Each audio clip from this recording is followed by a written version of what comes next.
ನಮಸ್ತೆ friends, welcome back to my channel. ನಾನು ಶಾಲಿ. ಹಾಗೆ ಇವತ್ತು ಸೋಮವಾರ ನಾನು ಹುರುಳಿಕಾಳನ್ನ ಬಳಸ್ಕೊಂಡು ಇವತ್ತು ಬಸ್ಸಾರು ಪ್ರಿಪೇರ್ ಮಾಡ್ತಾಯಿದ್ದೀನಿ. ಬನ್ನಿ ನೋಡ್ಕೊಂಬರೋಣ. ನಾನಿಲ್ಲಿ 1 ಕಪ್ ಅಷ್ಟು ಹುರುಳಿಕಾಳನ್ನ ಕ್ಲೀನ್ ಮಾಡಿಕೊಂಡು ಎತ್ತಿಟ್ಕೊಂಡಿದ್ದೀನಿ. ಈಗ ಎತ್ತಿಟ್ಕೊಂಡು ಅದನ್ನು ಕ್ಲೀನಾಗಿ 2-3 ಸಲ ತೊಳೆದ್ಬಿಟ್ಟು ವಾಶ್ ಮಾಡ್ಕೊಂಡು ಎತ್ತಿಟ್ಕೊಂಡಿದ್ದೀನಿ. ಈಗ ಒಂದು ಪಾನ್ಗೆ ಒಂದು 4 ಗ್ಲಾಸಷ್ಟು ನೀರನ್ನ ಹಾಕಿ ಹುರುಳಿಕಾಳನ್ನ ತೊಳೆದಿರೋ ಹುರುಳಿಕಾಳನ್ನ ಇದರೊಟ್ಟಿಗೆ ಸೇರಿಸ್ಕೊತಾ ಇದ್ದೀನಿ. ಸೇರಿಸ್ಕೊಂಡು ಸ್ವಲ್ಪ ಉಪ್ಪು ಹಾಕಿ 8 ವಿಷಲ್ ತೊಗೊತಾ ಇದ್ದೀನಿ. ಉಪ್ಪೆಲ್ಲ ಹಾಕಿಬಿಟ್ಟು ಚೆನ್ನಾಗಿ ಮಿಕ್ಸ್ ಮಾಡಿ ಇದನ್ನು ಲಿಡ್ನ ಕ್ಲೋಸ್ ಮಾಡ್ಕೊತಾ ಇದ್ದೀನಿ. ತುಂಬಾ ರುಚಿಯಾಗಿರುತ್ತೆ ಹುರುಳಿಕಾಳು ಬಸ್ಸಾಂಬಾರು. ಈ ಕಡೆ ಮಸಾಲೆಗೆ ರೆಡಿ ಮಾಡ್ಕೊಳ್ಳೋಣ. ವಿಷಲ್ ಬರ್ತಾಯಿದೆ. ನಾನಿಲ್ಲಿ ಮಸಾಲೆಗೆ ಹುಣಸೆಹಣ್ಣನ್ನ ಬಳಸ್ತಾ ಇಲ್ಲ. ಇಲ್ಲಿ 2 ಟೊಮೊಟೊ ಹಾಗೆ 2 ಈರುಳ್ಳಿ, ಹಣ್ಣುಮೆಣ್ಸಿಕಾಯಿನ ಬಳಸ್ಕೊತಾ ಇದ್ದೀನಿ. ಹಾಗೆ 1 ಹಿಡಿಯಷ್ಟು ಕೊತ್ತಂಬರಿ ಸೊಪ್ಪು ಹಾಗೆ 1 ಹಿಡಿ ಬೆಳ್ಳುಳ್ಳಿನ ತೊಗೊಂಡು ಇದರೊಟ್ಟಿಗೆ ಸೇರಿಸ್ಕೊಂಡು ಚೆನ್ನಾಗಿ ಒಂದು 5 ನಿಮಿಷ ಫ್ರೈ ಮಾಡ್ತಾಯಿದ್ದೀನಿ. ಸಿಮ್ಮಲ್ಲಿ ಇಟ್ಕೊಂಡಿದ್ದೀನಿ. ಆಮೇಲೆ ಇದಕ್ಕೆ ಅರ್ಧ ಟೇಬಲ್ ಸ್ಪೂನಷ್ಟು ಜೀರಿಗೆ ಹಾಗೆ ಅರ್ಧ ಟೇಬಲ್ ಸ್ಪೂನಷ್ಟು ಮೆಣಸನ್ನ ಕೂಡ ಇದರೊಟ್ಟಿಗೆ ಸೇರಿಸ್ಕೊಂಡು ಚೆನ್ನಾಗಿದು ಸ್ವಲ್ಪ ಬೇಯ್ದಾಗ ಆಗಬೇಕು. ಎಣ್ಣೆಲಿ ಫ್ರೈ ಆದರೆ ತುಂಬ ರುಚಿ ಚೆನ್ನಾಗಿರುತ್ತೆ. ಹಾಗೆ ಇಲ್ಲಿ 4 ಟೇಬಲ್ ಸ್ಪೂನಷ್ಟು ಕಾಯಿನ ಹಾಕ್ಕೊತಾ ಇದ್ದೀನಿ. ಈಗ ಹುರಿದಿರೋವಂಥ ಮಸಾಲೆನ ಸೇರಿಸ್ಕೊಂಡು ಇದಕ್ಕೆ ಸ್ವಲ್ಪ ನೀರನ್ನ ಮಿಕ್ಸ್ ಮಾಡ್ಕೊಂಡು ಇದರೊಟ್ಟಿಗೆ ಸೇರಿಸ್ಕೊತಾ ಇದ್ದೀನಿ. ಈಗ ನಾವು ಹುರುಳಿಕಾಳನ್ನ ಬೇಯಿಸ್ಕೊಂಡಿದ್ವಲ್ಲ, 8 ವಿಷಲ್ ಆದಮೇಲೆ ನೋಡ್ತಾ ಇರ್ಬೋದು. ಈಗ ಲಿಡ್ನ ಓಪನ್ ಮಾಡಿದ್ದೀನಿ, ಚೆನ್ನಾಗಿ ಬೆಂದಿದೆ. ಈಗ ಇದನ್ನು ಇದರೊಟ್ಟಿಗೆ ಸ್ವಲ್ಪ 1 ಟೇಬಲ್ ಸ್ಪೂನಷ್ಟು ಇದನ್ನು ಇದರೊಟ್ಟಿಗೆ ಸೇರಿಸ್ಕೊಂಡು ನುಣ್ಣಗೆ ರುಬ್ಕೊಂಬರಬೇಕು. ತುಂಬಾ ರುಚಿಯಾಗಿರುತ್ತೆ. ಈಗ ನಾನು ಇದನ್ನು ಸಪ್ರೇಟ್ ಮಾಡ್ತಾಯಿದ್ದೀನಿ, ಫಿಲ್ಟರ್ ಮಾಡ್ತಾಯಿದ್ದೀನಿ. ಹುರುಳಿಕಾಳು ಹಾಗೆ ಸಾಂಬಾರು ಮಾಡೋಕ್ಕೆ ಈ ಥರ ಮಾಡ್ಕೊಳ್ಳೋದ್ರಿಂದ ಈಸಿ ಆಗುತ್ತೆ. ಹುರುಳಿಕಾಳನ್ನ ಬಳಸೋದ್ರಿಂದ ಮೂಳೆಗಳಿಗೆ ಶಕ್ತಿ ಬರುತ್ತೆ ಅಂತ ಹೇಳ್ತಾರೆ. ಈಗ ನಾನು ಮಸಾಲೆನ ನುಣ್ಣಗೆ ರುಬ್ಕೊಂಬಂದಿದ್ದೀನಿ. ನೋಡ್ತಾ ಇರ್ಬೋದು ಎಷ್ಟು ತೆಳುಗೆ ರುಬ್ಕೊಬಂದಿದ್ದೀನಿ ಅಂತ. ಈಗ ಹಾಗೆಯೇ ಅರ್ಧ ಗಾತ್ರದಷ್ಟು ನಿಂಬೆಹಣ್ಣನ್ನು ನೆನೆ ಹಾಕಕ್ಕೆ ಇಡ್ಕೊತಾ ಇದ್ದೀನಿ. ನಾನು ರುಬ್ಬಕ್ಕೆ ಬಳಸ್ಕೊಂಡಿಲ್ಲ.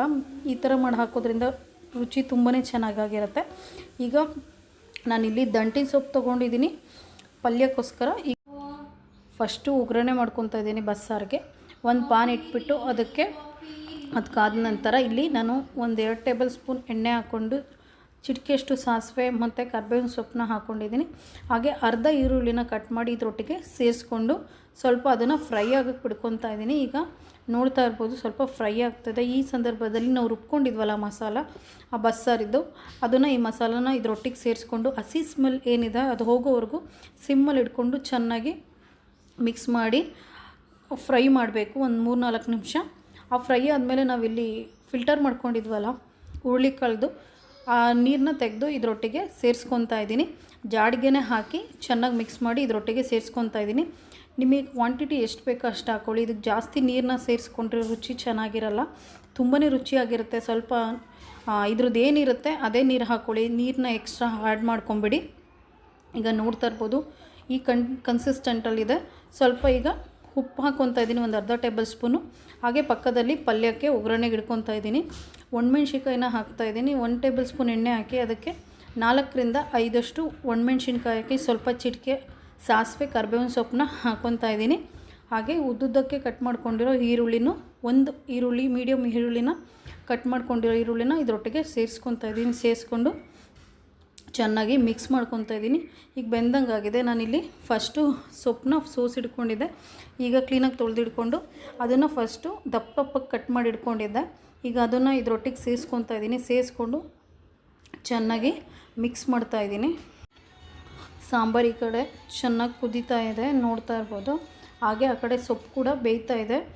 ಸಿಮ್ಮಲ್ಲಿ ಇಟ್ಕೊಂಡು ಬೇಯಿಸ್ತಾ ಇದ್ದೀನಿ. ಬೇಗ ಈಗ ನೀರಿನ ಅಂಶ ಎಲ್ಲ ಕಡಿಮೆ ಆಗಿ ಪೂರ್ತಿ ಬೆಂದಂಗೆ ಆಗಿದೆ. ನಾನು ತುಂಬ ದೊಡ್ಡ ಕಟ್ ತೊಗೊಂಡಿದ್ದೆ. ಈಗ ನೋಡ್ತಾ ಇರ್ಬೋದು ಸೊಪ್ಪು ಎಷ್ಟು ಬೆಂದು ಕ್ವಾಂಟಿಟಿ ಎಷ್ಟು ಕಡಿಮೆ ಆಗಿದೆ ಅಂತ. ನಾನೀಗ ಇಲ್ಲಿ ಹುರುಳಿಕಾಳನ್ನ ಬೇಯಿಸಿದ್ನಲ್ಲ ಅದನ್ನು ಇದರೊಟ್ಟಿಗೆ ಸೇರಿಸ್ಕೊಂಡು ಸ್ವಲ್ಪ ಉಪ್ಪು ಹಾಕ್ತಾಯಿದ್ದೀನಿ. ಹಾಗೆ ಸ್ವಲ್ಪ ಕಾಯಿ ತುರಿ ಹಾಕ್ತಾಯಿದ್ದೀನಿ. 2 ಟೇಬಲ್ ಸ್ಪೂನಷ್ಟು. ಸಣ್ಣ ಟೇಬಲ್ ಸ್ಪೂನಲ್ಲಿ 2 ಟೇಬಲ್ ಸ್ಪೂನ್ ಆಗ್ಬೋದು. ನಾನು ದೊಡ್ಡದ್ರಲ್ಲಿ ತೋರಿಸಿದ್ದೀನಿ. ಈಗ ಉಪ್ಪಾಕಿ ಮಿಕ್ಸ್ ಮಾಡ್ಕೊಂಡಿದ್ದೀನಿ. ತುಂಬ ರುಚಿಯಾಗಿರುತ್ತೆ. ಈಗ ಪಲ್ಯ ರೆಡಿಯಾಗಿದೆ. ನಾನು ಸಿಮ್ಮನ್ನ ಆಫ್ ಮಾಡ್ತಾಯಿದ್ದೀನಿ. ನಾನಿವತ್ತು ಮಧ್ಯಾಹ್ನದ ಊಟಕ್ಕೆ ರಾಗಿ ಮುದ್ದೆ ಮಾಡ್ಕೊಂಡಿದ್ದೆ, ತೋರಿಸ್ತೀನಿ ಬನ್ನಿ. ನಾನಿವತ್ತು ಮಧ್ಯಾಹ್ನದ ಊಟಕ್ಕೆ ರಾಗಿ ಮುದ್ದೆ ಹಾಗೆ ನೀರು ಮಜ್ಜಿಗೆ ಹುರುಳಿಕಾಳ್ದು ದಂಟಿನ ಸೊಪ್ಪಿನ ಬಸ್ಸಾರು ಹಾಗೆ ಪಲ್ಯ ಮತ್ತು ಒಂದು ಸ್ಮಾಲ್ ಕಪ್ಪಷ್ಟು ರೆಡ್ ರೈಸ್ ತೊಗೊಂಡಿದ್ದೀನಿ. ಇದಾಗಿತ್ತು ಇವತ್ತಿನ ನನ್ನ ಮಧ್ಯಾಹ್ನದ ಊಟ. ಇವತ್ತಿನ ರೆಸಿಪಿ ಹೇಗಿತ್ತು ಅಂತ ಕಮೆಂಟ್ ಮುಖಾಂತರ ತಿಳಿಸಿ. ಒಂದು ಲೈಕ್ ಕೊಡೋದನ್ನ ಮರಿಬೇಡಿ. ಹಾಗೆ ಈ ರೆಸಿಪಿನ ಮಸ್ಟ್ ಟ್ರೈ ಮಾಡಿ ಅಂತ ಹೇಳ್ತೀನಿ. ಮನೆಯಲ್ಲಿ ಮದುವೆ ಪ್ರಿಪ್ರೇಷನ್ ಇರೋದ್ರಿಂದ ವೀಡಿಯೋಸ್ಗಳನ್ನ ಎಡಿಟ್ ಮಾಡೋಕ್ಕೂ ಟೈಮ್ ಇಲ್ಲ. ಸೊ ಹಾಗಾಗಿ ಮುಂದಿನ ದಿನಗಳಲ್ಲಿ ಹೊಸ ವೀಡಿಯೋಗಳ ಜೊತೆ ನಿಮ್ಮೊಟ್ಟಿಗೆ ಬರ್ತೀನಿ. Keep supporting me. Thank you for watching.